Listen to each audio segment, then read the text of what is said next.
The following is a production of DallasCowboys.com and the Dallas Cowboys Football Club. How about them Cowboys? Yeah! Go Cowboys! This is Talkin Cowboys.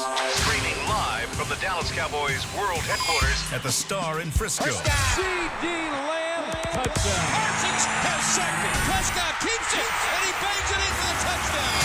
And now your hosts, Isaiah Stanback, Nick Harris, John Machota, and Kyle Yeomans. It's an April edition of Talkin Cowboys presented by Black Rifle Coffee Company, live from the Star in Frisco, Texas, in the SWBC studios. Welcome in, everybody. It is officially draft month as we are just 16 days away from the NFL draft in Detroit, Michigan, hometown of our very own John Machota. We've got Nick Harris. I'm Kyle Yeomans, Chris Beam in the back. You gonna make a trip out there to Detroit? You gonna go home for the draft, hang out for a bit? I don't know if I should give all the behind the scenes to this, but from the job that we do, it makes no sense to go out there. No sense. We've talked about this Oh before. My, it is not even close. So I went to that 2016 one because obviously they had a top 5 pick and they got Zeke and just for our jobs, being at the Star. Or at that time it was the last draft at Valley Ranch. You're better off being at the team facility because, you're getting Jerry, you're getting Steven, you're getting McCarthy, you're getting the player on the phone real quick. You're getting the player on the phone way quicker if you're here than when you're actually meeting with the player when you're there. Oh, yeah, we didn't talk to Zeke until they were probably, he went 4th, and we probably didn't talk to him until they were on at least pick 15, 16. And I just have a lot of PTSD from that because I'm at the Dallas Morning News at the time. I'm writing on deadline, and then that's when the news starts surfacing that, they might be trying to trade back into the first for Paxton Lynch. And I'm just like, I'm barely getting done with this Zeke story right now, trying to make my print deadline. When you work for a website, it's different. I mean, I don't care. Yeah, I'll write until 5 a.m. I don't care about that. But when you're trying to meet this print deadline, and you're just like, okay, I finally got quotes from Zeke. I can, whatever. And I ended up using some of the stuff that Brandon George sent over to me that he got when he was at Valley Ranch. It was just like, it's cool to be there. I'll tell you the best part about being there, if you have a top 10, 15 pick, is the day before, there's usually some type of an event that they have, charity type event, where they make several of the players, like everybody that's invited to the draft, those 20, 30 players are all there. And it's pretty good media access. And I don't know if you got a chance to go out there when it was in Dallas, but even like that year, you had a good idea that, hey, Leighton Vander Esch was on the radar, some of those people like that. So that was really cool because you could talk to these guys for 10, 15 minutes. And that was really big for the Zeke draft because remember, it was like Zeke, Joey Bosa, Jalen Ramsey. That was like a lot of people thought that would be one of those 4. So that was great. It just, when the actual draft goes on, where it's at is very made for the people that are there, the fans to enjoy it, and then TV side of it for sure. But for covering it, you can't beat being here. Yeah, from the moment that I started doing the draft show in 2020, I feel like every year I get the question. Have you gotten this question this year? Tell me if you have. Then if I'm going to the draft? Are you going to the draft? I haven't gotten it yet? No, You'll get it. I have at least one person come up and ask me, like, hey, are you heading out to Detroit? Are you going to the draft? Yeah. Kind of like how I asked John. I'm like, no, the draft's here. Yeah. That's where the draft happens, is at the Star in Frisco. That's why, I know a lot of our Talkin Cowboys listeners do also listen to the draft show, and if you don't, you should. But the access that the draft show gets is phenomenal. Last year, we were talking to position coaches for each pick by the time they were selected. We were having them in the building. You've got head coaches. You've got Mike McCarthy. You got Jerry Jones, of course, up there. And you've got the entire brass of the Cowboys organization doing their draft in Frisco, where the NFL is in Detroit. Yeah. But the Cowboys are still in Frisco. So lots of excitement here over the next two and change. My favorite, it's probably my favorite draft memory is actually last year's draft after it ended. Cowboys PR brought Chris Vaughn over to talk to us about them drafting Deuce Vaughn, and he was so great with just, talking about obviously his son, those moments when you're thinking, man, I don't know if my son's going to get drafted, but I also don't want to convey that to him that I'm having doubts because I think he's having doubts, and then for the Cowboys to be the team that drafted him, and that's something that, I feel like if I was in And where was it last year? I always forget. Kansas City. Yeah, you're right. It was Kansas. Okay. If I was there, I probably would have missed out on that, and that was great, And so the Cowboys have been great with bringing out, like you said, like you guys do a great job with when they bring the position coaches in. Mm-hmm. I mean, I feel like I don't know if it was last year or before, but when you guys talked to Mike Solari, I feel like that was the first time that he talked that was to last anybody. Year? Last year. Yeah, it was the first time he talked to anybody. That was good stuff. So that I'm bringing this up to say that I don't know for other teams if it's as great it is with the Cowboys, but for the Cowboys and having gone to the 2016 draft, like it's not even close for me. I'm going to be at wherever the Cowboys headquarters is because that's where you're going to get your most return on investment. And remind me from last year, it felt like Mozzie was on the phone immediately, and he was in the next day, and they had a press conference the next day. Yep. So I mean, it's quick access with that first round pick, but. Yeah, it's probably Mike Solari back in the room on night one again this year. Very likely. That's a good point. Yeah, once the pick is made, you're going to see Mike Solari walking down this hallway pretty quickly and have a conversation. Hopefully we don't have John attending any drafts anytime soon because that means that it's like a top 5 pick, and it was a really rough year beforehand. Oh, they traded up. Yeah, there you go. I like it. They traded up beforehand, before the draft. That's a good point. I will say that if they were somehow ever to have. Because it's been so long since it's happened. But if they had the first overall pick, that would if I'm covering the Chicago Bears right now, I could see why you'd want to go there. Maybe, I don't know, maybe meet with the family or something like that of Caleb Williams or whoever you're going to draft. But then you also got the 8th pick. Well, and then there's that. Yeah, so maybe that makes sense. But for the 9th pick, one of those two. Yeah, but let's get it. That hasn't been the case here. Not in a long time, and hopefully not anytime soon. Let's get into some news and notes. There's actually been some happenings around the Star over the last week or so. What's the first one that stands out to you? Yeah, so kind of a throw out of a morning from a report from Dallas Morning News yesterday talking about CeeDee Lamb and his contract situation and how that could look going forward. CeeDee Lamb responded to that yesterday in kind of like a TMZ run-up thing. And did he though? Yeah. Did he respond? He gave a response. He gave a response after Chris Carter jumped in the middle of that. Yeah. He said run up. That's a perfect explanation. I like that. I was pretty underwhelmed when I saw the video after you saw like the headlines that said like breaking CeeDee Lamb. Like I'm just like, really? This doesn't sound like something CeeDee Lamb would be like, no, whatever. It looked like it was like in a convention hall. So I will say I don't know exactly where they were at. Yeah. But to me what it looked like is that this offseason this is the part of the year when it's big for guys, like especially star players, to go to different places around the country for autograph shows. Gotcha. And I felt like that's probably where he was at, and that's why Chris Carter would be there and things like that. That makes sense. That makes sense. Just bringing a lot of receivers. Right. He said, winning. I'm looking forward to winning and being out there with my guys and making another run at this thing.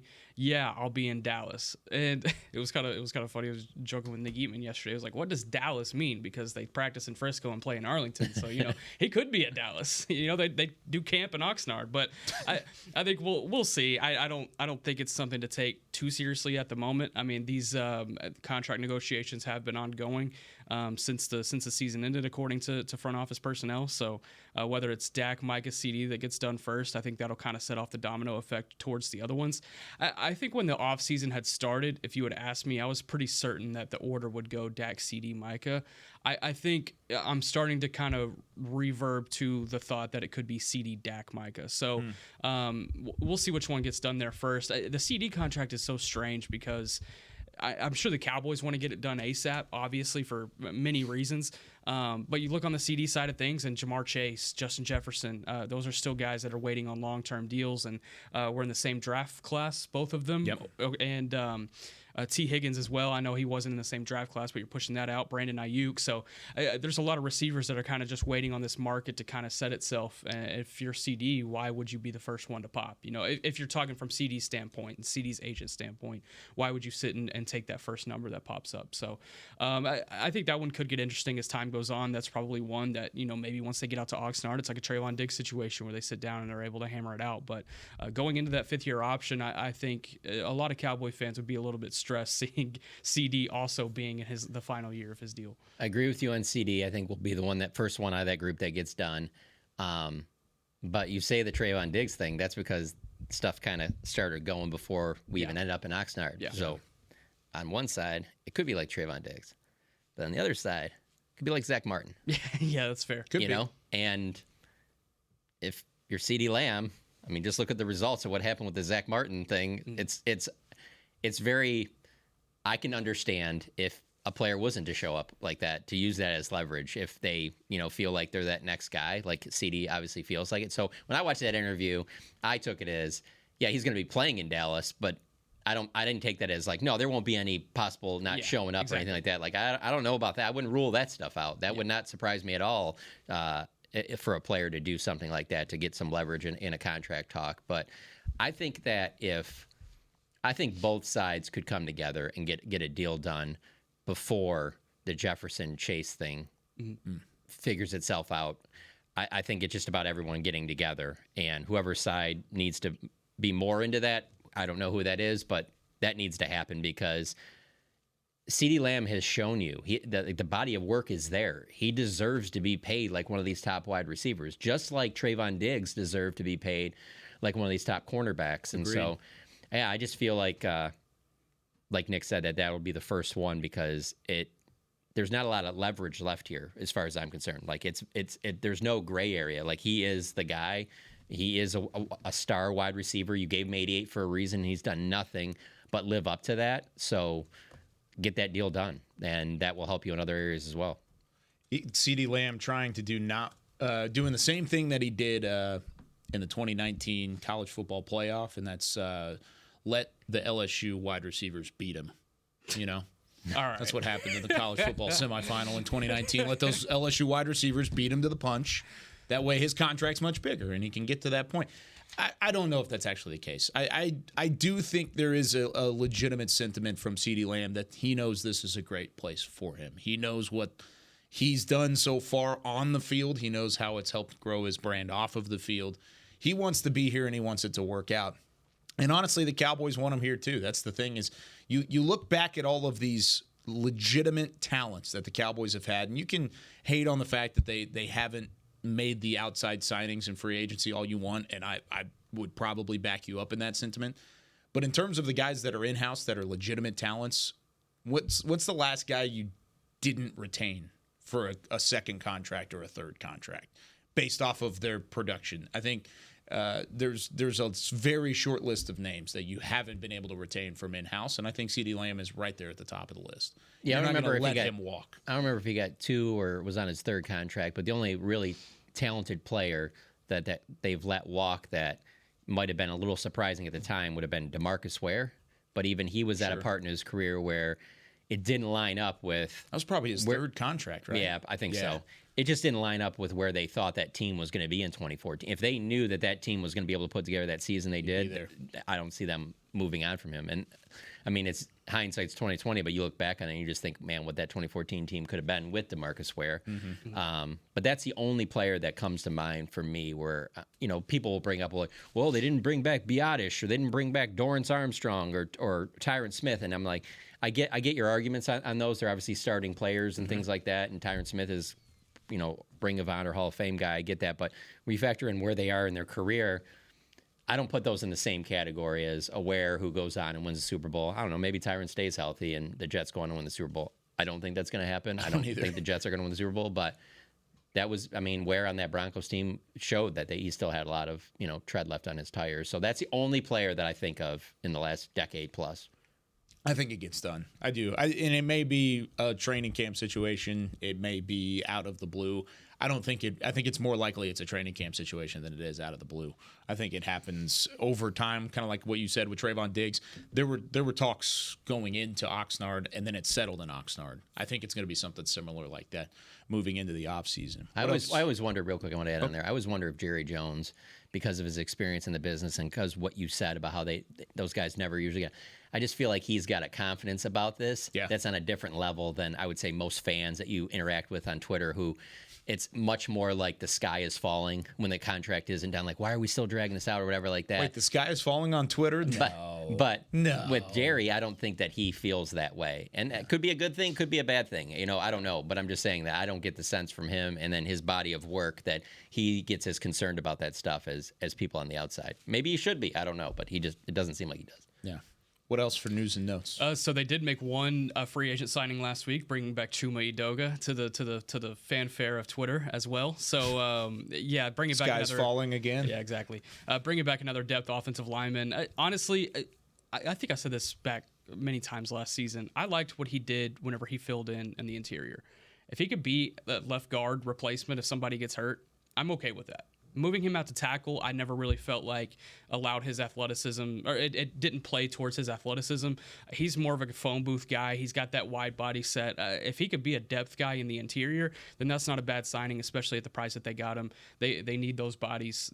We found that out last season, obviously. So bringing back Chuma Edoga, maybe just kind of keep him off the exterior and keep him in the interior in 2024. So, okay, on that note, because when I saw that deal gets done, I'm thinking, I agree with you on the guard thing, but let's say they take a left tackle in the first round. Mm-hmm. So you got your starting left tackle there. Out of the group, including Chuma, who would be your swing tackle? Okay, so you're talking about who would be the depth guy from left tackle to right tackle. Yeah, you're looking at Matt Waletzko. You're looking at Josh Ball. It'd be tough. You'd probably have to go draft a guy. Yeah. You probably have to go draft Because, I mean, I guess you throw Awesome Richards in there. But there's part of me where I was kind of like, maybe Chuma's also an emergency guy out there because you do need a swing tackle. It's not like it's just like, oh, no, this swing tackle is like a guy that you're going to need once every 7 games. No, you need a swing tackle. You need another tackle, and then also just how quickly an injury could happen. You need that guy to be able to step in immediately. And so that's the part where I am confident the Cowboys are going to get someone that's going to be their left tackle out of this draft. Mm-hmm.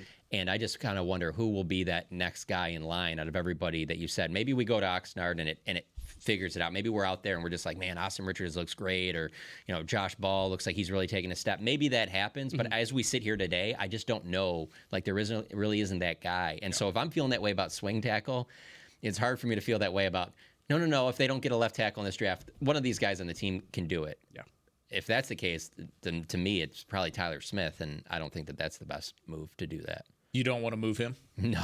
Yeah. No, I don't. Keep him at guard. No. That's been a big debate amongst draft analysts and Cowboys coverage is, do you move Tyler Smith if the right pick is there? And the right pick, I think, is probably Graham Barton from Duke. It's starting to seem more and more like he's not even going to be close. I know there was a report that he could possibly go top 15 at some point along the way. So there's a chance that Graham Barton's not even there. But if he is, he's an interior offensive lineman. That's where he is. He's done most of his work in college. He did play a tackle in college. He said he's very comfortable at doing so. I don't think he would be a tackle, right? In this situation, you would move Tyler Smith to do so. If that's the pick, a guy that could be a top 15 selection, he falls down to 24, you make the pick, he's your guy. Are you okay at that point of moving Tyler Smith out? Or is it just this perfect scenario, and even that you're not cool with doing? I don't love it because I don't love the idea of potentially having 2 young guys right next to each other at center and left guard. Not that Tyler Smith is old and is some, veteran, but I like the idea of... Yeah, he just turned 23. Yeah, no. Really? That's crazy. Yeah, he's like last week.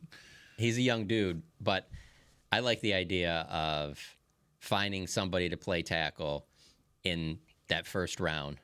I just feel like somebody is going to be there that'll be of that level. Now, maybe it's not as good as, I don't know, Guyton or Mims or something, but maybe it's a little step down. But I just feel like addressing that there, and I feel like you can find the center later on, and then now you're piecing that together. And that's, to me, is the best scenario for the Dallas Cowboys. When I say that, I also understand people could make the argument that if the Oregon center, Powers Johnson, is there, the idea of having an interior of Martin, Powers Johnson, and Tyler Smith is pretty intriguing too, even though that might lead to Tyler Smith moving out. I get all these scenarios. I'm just saying that I feel like for the Cowboys, I think that the best situation would be that for them to find that left tackle in the first round, because I do think that there will be centers that are starting caliber a little bit later in the draft. Because for me, like, I like TJ Bass, but I like having TJ Bass as being a guy that I don't believe in the idea that, oh, no, all 5 of these guys, week 1 or whatever's at Oxnard, no, they'll be healthy all season. Like, there's stuff that happens in games, and I like the idea of having TJ Bass available right away to help me out at right guard, left guard. And that might mean that we go into the season with him as a backup, but he ends up starting 8-10 games during the season because of an injury or whatever happens, So as long as it's an offensive lineman, it makes sense to me. It's when you reach for a different position, that's where I would kind of, I'm not a big fan of in this draft. Taking a receiver there at 24. That seems to be like a sexy pick among mock drafts, and I'm just like, oh my goodness, if that happens. I think there's a couple of options there with Tyler Smith, because you kind of alluded to it. If they do draft a center, they can go into training camp and figure out what they can place at left tackle before they just, maybe it's like 1 or 2 weeks and they're like, okay, maybe we do need to move Tyler Smith out. And then they just place him there and that's where he is the rest of his career. Or it could be a situation where, like you said, an Austin Richards or a Josh Ball or Matt Waletzko take an extra step. They're ready to go at left tackle. How likely is that? I don't know. Yeah. I think in that situation, they would probably need to draft a tackle late on day 2 or on day 3 at some point, just to have another body in that room. But I think you have a more difficult path towards figuring out who your 5 are up front if you draft a center than you do drafting a tackle. With that being said, it's not impossible. I just think it's a more difficult path. I'm just looking at, Terrence Steele, Zach Martin, Jackson Powers-Johnson, Tyler Smith, David Bakhtiari, and then you just go. I'm kidding. There's obviously a reason he hasn't signed with anybody.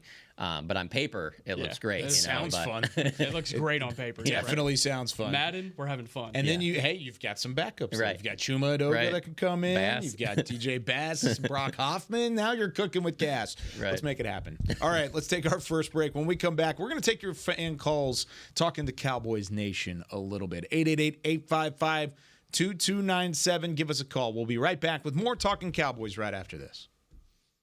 Todd thought it would be secure to jog in the cheetah savanna. Todd believed the big cat repellent he bought online was reliable. And now, Todd is trying to be faster than this cheetah that can run 80 miles per hour. But the good news is, Todd has AT&T 5G that is fast, reliable, and secure. And he learned the best thing to do is stop running and toss her the backpack with the beef stew. AT&T 5G. Fast, reliable, secure. It's not complicated. 5G requires compatible plan and device. 5G may not be available in your area. See att.com/5G for you for details. Black Rifle Coffee Company serves premium coffee to people who love America. When you drink Black Rifle Coffee, you are directly supporting veterans, law enforcement, and first responders in your community. Black Rifle's expert roasters love coffee almost as much as Texas loves football, so it makes sense that America's Coffee partnered with America's team. Go online at blackriflecoffee.com and fuel up with the official coffee of the Dallas Cowboys. That's blackriflecoffee.com to fuel up today. Cowboys fans, after that move, we've just coined the term Rowdy Replay. Let's roll back the tape. Okay, there's our mascot Rowdy cheering on the boys. And now he's on his phone, on his Bank of America mobile banking app? Staying on top of his finances with his virtual financial assistant, Erica. Bank of America's digital tools are so impressive. Cowboys fans just can't stop banking. Learn more at bankofamerica.com/can't-stop-banking. Erica is only available in the English language. You must download the latest version of the mobile banking app, only available on select mobile devices. Message and data rates may apply. Member FDIC. Welcome back into Dear Doctor, the show where I answer life's questions with an ice-cold can of Dr. Pepper. Sheila, let's hear from our next caller, would you?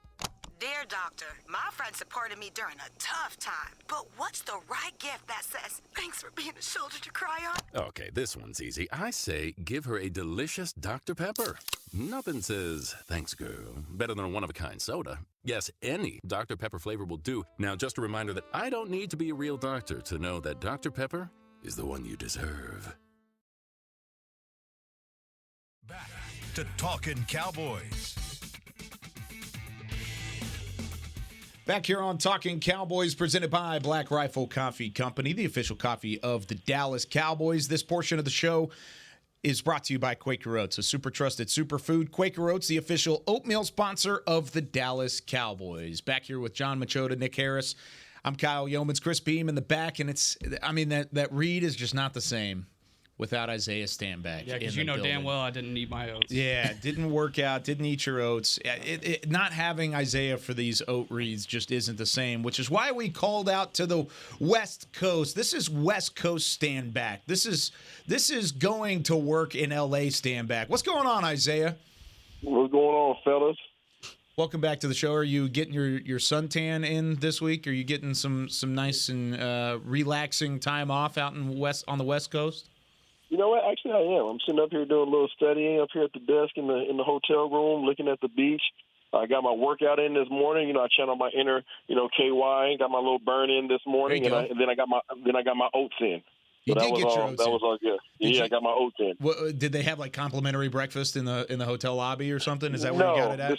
This is not one of those. This is a little bit nicer hotel, so you pretty much have to pay like $16 for some oatmeal, but it's all good. We're good. Wow. Still got it done. You hear the subtle flex in there, and it really wasn't subtle. It was straight out flexing. Like, this is still a little bit fancier of a hotel than what you're used to, guys. Let's keep it real, guys. Fellas. Let's keep it real. When you're at a nicer hotel, they're not giving away anything free. The only thing that you might give free is Wi-Fi, and that's if you're a member. So that's about all that they're going to give you. Everything else, you got to pay for. I feel like even then, the Wi-Fi isn't necessarily working out. You can try and keep that. You can keep that robe that's in the closet, I think. Now, you think they'll charge you for that? They're definitely going to charge you for that. And the fact that you still know that there's robes in there is a little bit concerning for me. You can always tell by like the quality of a hotel. Like if it's a really nice hotel, there's generally one in there. That's probably a crop top for Isaiah. Yeah, Isaiah's going to put it on. He's going to look like Terry Crews, and he's going to have like IRS like engraved in the side of it by the time he leaves. Can't wait for it. Isaiah, what are you doing out there on the West Coast? I'm actually down here for the broadcast boot camp. I got accepted into that for NFL. There's about 25 current and former players that were allowed to be in the program. There's hundreds of guys that try to apply, but I was one of the lucky guys that was able to get in. So definitely happy for that. I have an opportunity to come down here and learn from some of the greats in the industry, be in front of some execs, and just walk away better than I came in. So super grateful for the opportunity. He's out there putting in the work, is what he's saying. He's putting in the work for Cowboys fans, so that way when he comes back and he's on Talkin Cowboys, it's not all Washington Huskies talk. It's a little bit more in depth from that point forward. What's your best story from being out there so far? So far, well, I woke up this morning because I'm still on Dallas time. Mm-hmm. I missed the eclipse. I was here already, but I heard it was amazing. But I woke up this morning about 4:30, and I'm like, dang, I'm done sleeping. Like I'm ready to get up for the day. So I decided to go down to the gym about 5 o'clock, thinking I'm going to be the only one in there getting a little burn in, channeling my inner KY. And there's some dude in there by the name of Red Rifle who was in there working out as well. So we talked it up for a little bit, and we got a little burn in together. But that's my best story so far. I ran into Andy Dalton, which is pretty cool. Did you mention the Red Rifle nickname? Did you talk about the past of his one season here in Dallas? No, not at all. I mean, but we did bring up Dallas. We brought up a little bit about where he's at now. I was surprised that he even recognized me because usually, we're on two sides of the building. Yeah. So, my time in there. So, but it was good. It was good to see him. I'm glad to see that he's still getting it in. He's strong, man. He's strong. He's almost as strong as John over there. So, let's see what happens this year for him. That's that Katy, Texas strength. He's country strong, Isaiah. You don't know nothing about that. Yeah. You're a big city boy. Yeah. Come on, man. Country boys definitely got something. It's like grown man strength. When you're around former players, because I feel like most people would identify you with the Dallas Cowboys, how often do you hear from other players like asking you like, hey, what's going on with the Cowboys, or just bring up the Cowboys to you in general? Not too much. I mean, like conversation today was mostly just, the difference between organizations, between the Panthers and the Cowboys and how they treat off-season differently. And that was pretty much the conversation today. But usually, man, it's just kind of just catching up on where guys are, what they're doing. But the conversation doesn't necessarily specifically revolve around what the Cowboys' experience was. Really is fun getting to see you out there and doing your work. We know you're going to kill it, and you're going to continue to learn and then bring all those lessons back so we don't have to travel out to California to learn those lessons. Love you, buddy. Be safe out there. Enjoy your time. We'll see you next week. All right, fellas. Y'all hold it down. There he goes. Isaiah Stanback joining us here for a little check-in. Katy, Texas is starting to not become country strong. That's not. It was when he was there. That's why I mentioned it. Okay. I wouldn't mention I don't know. Katy, Texas has like a $100 million football complex. It's Frisco of Houston. It is the Frisco of Houston. Yeah, 100%. But like when Andy Dalton was coming up, that was country. It was countryside. It was so country that the head coach at Katy has a clip. in one of the Borat moments, and Borat like showed up to like interview him, quote unquote, and he just started making like really inappropriate jokes. And if you know the Katy head coach, he's like this big like curmudgeon stickler. Like they intentionally went after him, and he just like lost his mind. But you go back, and that was from like 2003, back when like Andy Dalton was kind of around there, and it's just country, and there's no buildings or anything that you see around there, and it's like, okay, yeah, it's country town. Who's that program now in Texas high school football? Who would you say would be the country strong like that? You're like, they're really good at football. Carthage out in East Texas. That was my first thought. I was thinking Aledo, but even Aledo's starting to get like into the Metroplex, and like Weatherford's starting to blow up out there in Fort Worth. I think Aledo lost the country about 5 years ago. Yeah. 5, 6, 7 years But yeah, ago. Carthage is there. China Spring in Waco is pretty solid like that. Go Cougars. China Spring, Texas. Shout out everybody. That's where all the money in Waco moves out. I don't know about all that. Your realtor went to China Spring. So. My realtor is his mom. All right. Let's go to our first call. Can we clip that? I want to. First caller, Harley in Kansas City, is on Talkin Cowboys. Harley, what's going on? I was worried it was Melissa in China Spring. Good morning, fellas. How we doing? What's on your mind?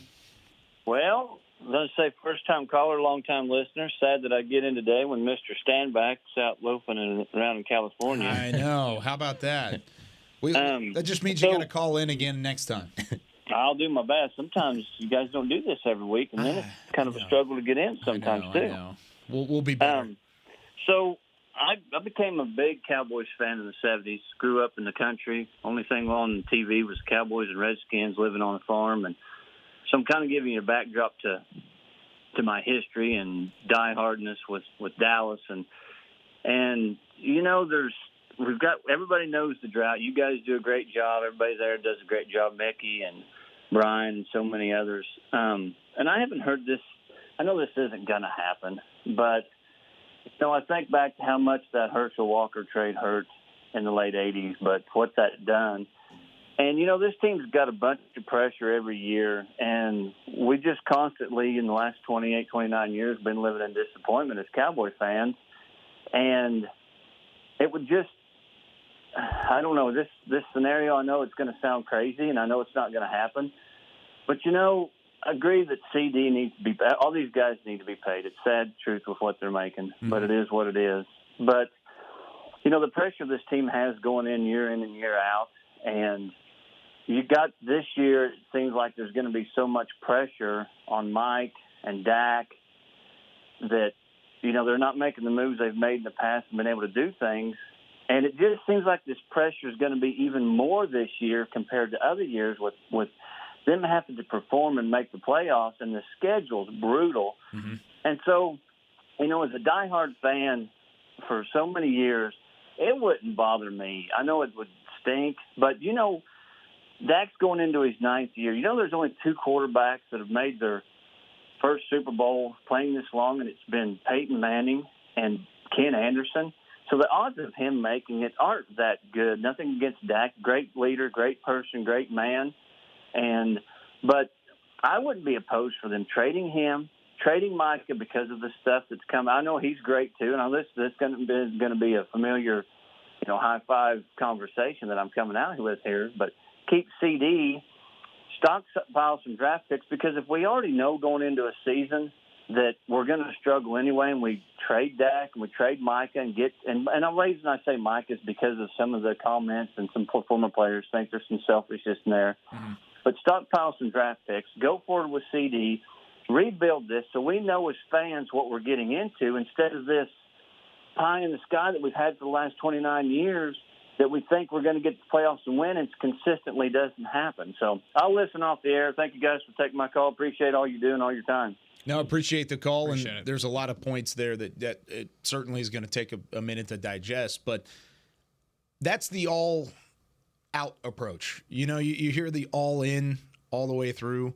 That's the all-out approach, and that's certainly an option. I think you have pieces here that you can win with in 2024, even with the current roster and the build that it is, but it is realistic to say this team probably on paper isn't going to be as good as it was last year.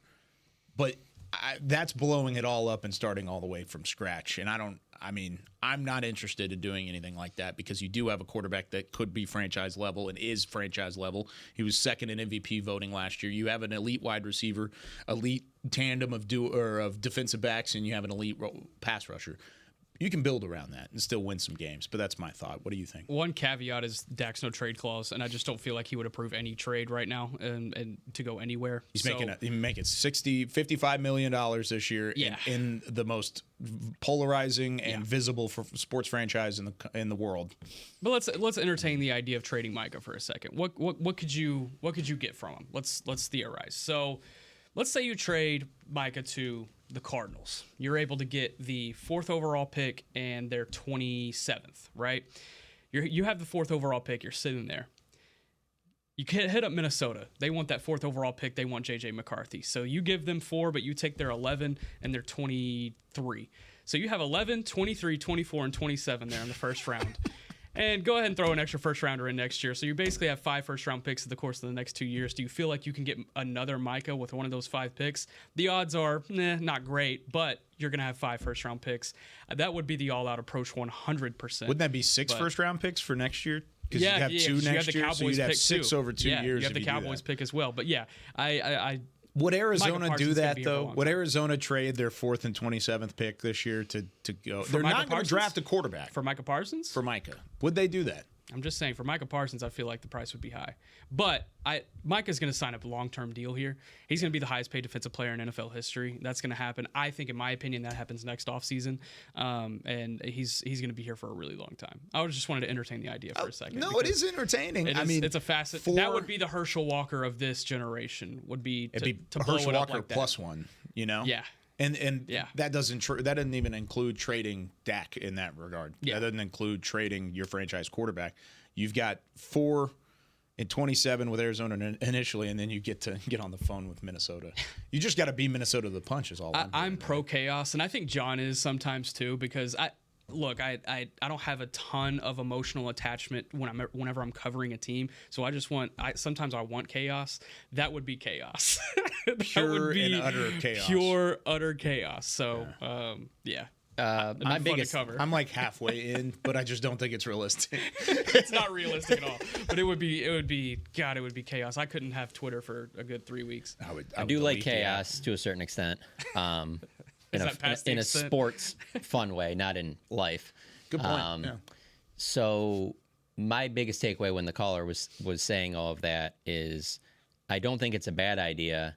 I just don't think it's a realistic idea for where this franchise is right now. And the reason I say that was when you mentioned Herschel Walker, you think of a Jerry Jones who had just purchased the franchise. He's a much younger Jerry Jones. And I just think of Matt Ishbia buying the Phoenix Suns and making that trade for Kevin Durant.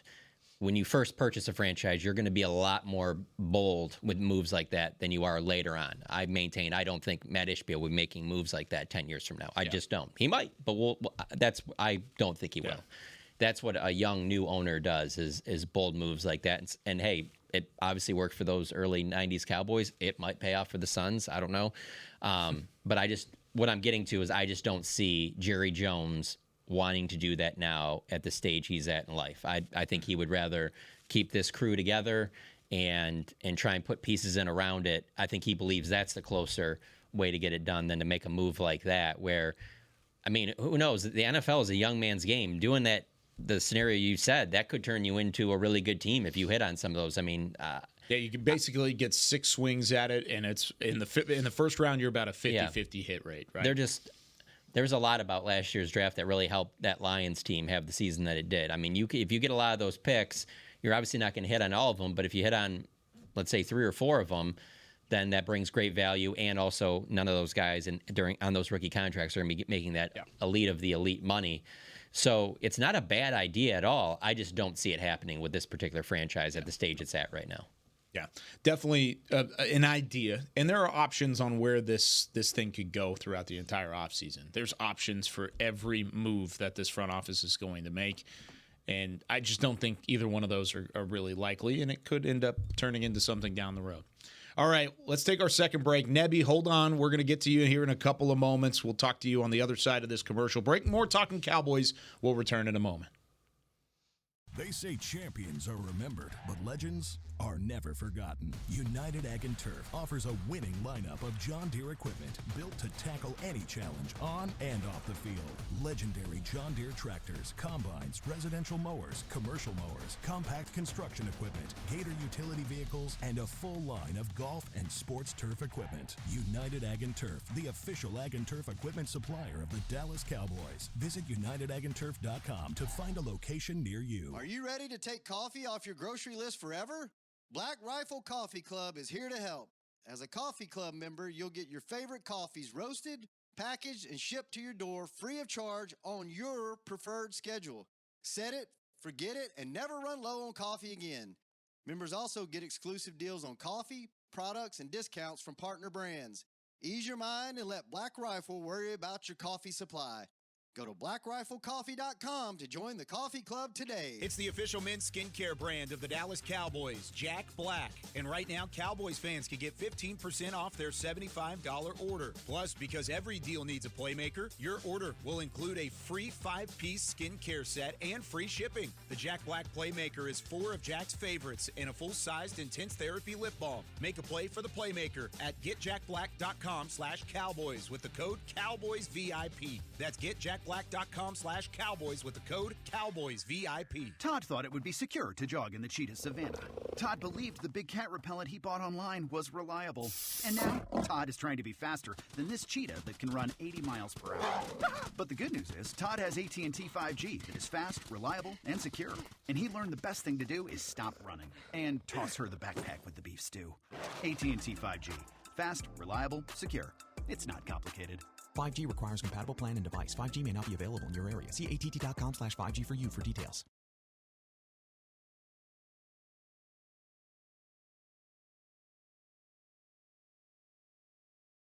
Back to Talkin Cowboys. Back here on Talking Cowboys, this segment is brought to you by Invisalign, the official smile of the Dallas Cowboys. Alongside John Machota, Nick Harris, I'm Kyle Yeomans. Let's get to Nebby in Silver Spring, Maryland. Nebby, you're back on Talking Cowboys. What's going on, my man? Hi, guys. Thanks for taking my call. I really appreciate it. Listen, I just want to say 2 quick things. First of all, what do you think about the possibility of Matt Willasco possibly being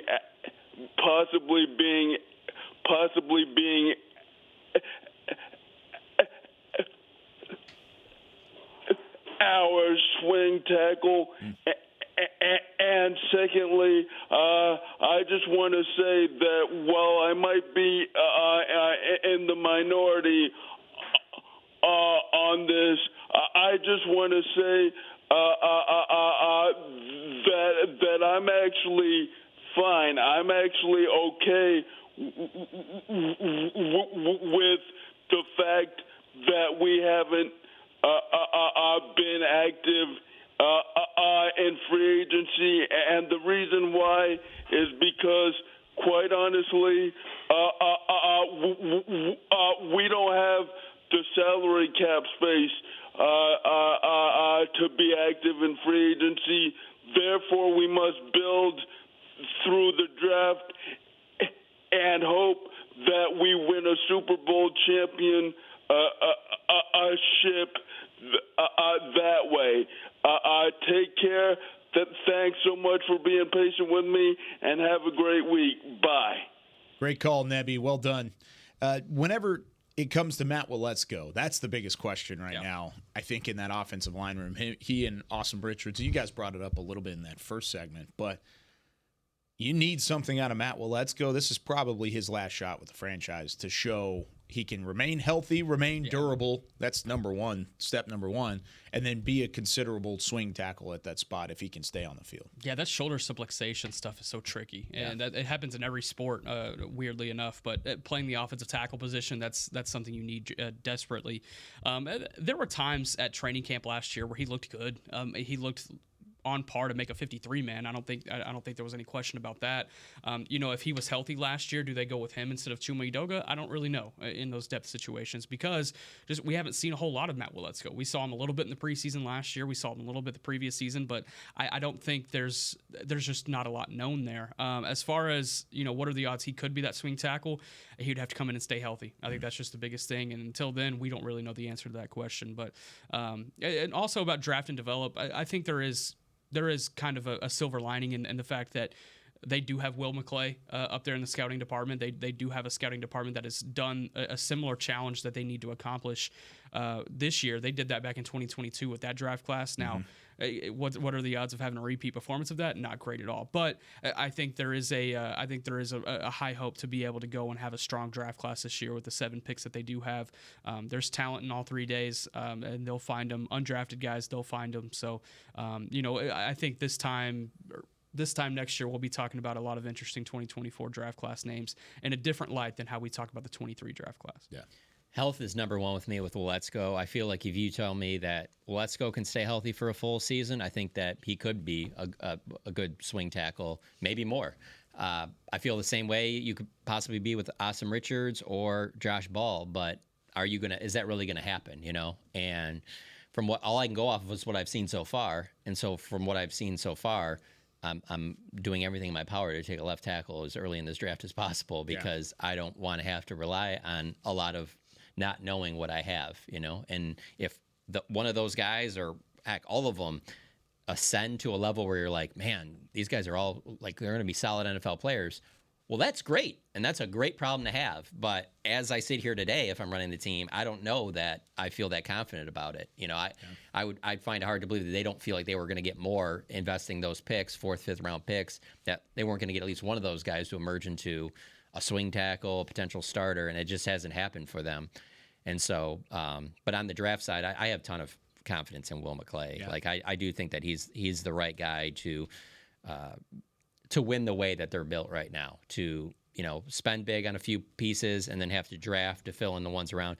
Like I said, I've said before, you're going to get some Calvin Josephs that don't work out. You use the 2nd round pick. But I feel like with Will McClay, you're also going to get some Deron Blands. You're going to get some Donovan Wilsons. You're going to get some guys that far outperform where they were drafted at. So to be honest with you, as much as I do want them, or I do think it's a great idea to take a left tackle early, if one of them isn't there, I'm all in on trading back just to get the extra picks, more swings to the bat, because I think your hand is forced. If you're dead set like they've said, I'm paying those 3 guys. I don't think there's any other way you can build the team than through the draft because you're not going to be able to make trades or go after any other notable veterans. Like that ship has sailed. You're going to have to go through the draft. Yeah, I do. We're running out of time here. The last last point from Nebby was he's in the minority of being okay with not spending in free agency. I agree with you, Nebby. You are technically in the minority in that regard because people want to see big names, people want to see signings. But at this point, we've outlined it before of how the cap situation doesn't necessarily bode well for spending money early in free agency. Now it's come to the point where you're 2 or 3 weeks into, actually a full month into free agency. Now you're going to start seeing some small signings. You're going to start seeing filling the roster because at some point you have to fill the team full of 53 in order to make it happen. So we'll see that coming up pretty soon. The reason he's in the minority on that is because of how the season ended. Yeah. If they had made a deep playoff run, I don't think you would have heard as much pushback on their offseason plans because people would be like, hey, they're taking a step. Just let's keep this nucleus. It's when you're talking about keeping that nucleus together, and that nucleus was on the field at home against Green Bay, and you were part of what I think is the worst Cowboys loss in franchise history. When you talk about like expectations and everything that happened, it being a blowout and all that, it's definitely the worst postseason loss by far. It's hard to sit there and get past that and act like, no, just run it back. Not going to add a lot of pieces to it, but this core will be the one. This will be the Durant, Steph Curry, Klay Thompson trio. That no, you can just piece some things around it. That trio alone, actually, we'll take Durant out of it because that was adding icing on the cake. We'll say Draymond, Steph, and Klay. Like when you have that, and it's shown you, hey, it's making these steps. People are okay with, well, yeah, some of the pieces around him aren't going to be the greatest, but we got this trio right here. It's when you have that trio and then it doesn't have any postseason success that you've been looking for 28 years. That's where I get where fans come from. We're like, we're not doing any more than this. Like, this isn't good enough to get us over the hump. You know, Agreed. Maybe it will be this season. Maybe that trio stays healthy and they all elevate their games. But I can't sit here and say the stuff I just said about the offensive line and not seeing it yet, and not sit here and say, well, I haven't seen it there either from your very top guys. So I mean, there's plenty of blame to go around. Yeah. All right, we got to step aside. We've got the draft show coming up at 11 a.m. Central Time. We'll be back next week. It'll be our Talkin Cowboys draft preview special here on the next Tuesday, 10 a.m. Central on DallasCowboys.com. For Chris Beam, for Nick Harris, for John Machota, Isaiah Stanback out in California, I'm Kyle Yeoman saying so long from Talkin Cowboys. We'll see you next week. This has been a production of DallasCowboys.com and the Dallas Cowboys Football Club. How about this, Cowboys? Yeah!